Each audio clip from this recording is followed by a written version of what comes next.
Doğu Türkistan'ın Hotan ili Karakaş ilçesinde en az 7 yerde Çin usulü Nazi kampları bulunduğu öğrenildi.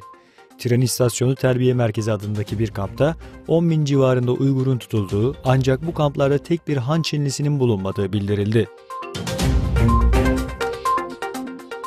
Çin'in Ankara Büyükelçiliği'nin çoğu Uygurlardan oluşan 20 öğrenciyi toplayarak Çin Devlet Başkanı Zalim Xi Jinping'in konuşmalarının ruhunu öğrenme toplantısı düzenlediği belirtildi.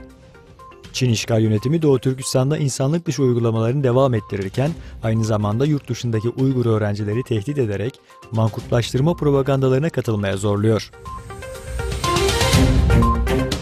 Çin'de 2016 yılında yürürlüğe giren 2 çocuk politikasına rağmen geçen yıl doğum oranında düşüş görüldü. Çin Sosyal Güvenlik Birliği'nin geçen yıl açıkladığı verilere göre Çin'de halihazırda 240 milyon olan yaşlı nüfus 2035 yılına kadar 400 milyona ulaşacak. Amerika Birleşik Devletleri Ulusal Savunma Strateji Belgesi'nde ABD için öncelikli kaygının artık terörizm değil, başta Rusya ve Çin olmak üzere uluslar arasındaki güç rekabeti olduğu ifade edildi. Belgede Rusya ve Çin'in dünyayı kendi otoriter modellerine uygun bir şekilde şekillendirmek istedikleri açıktır ifadeleri yer aldı.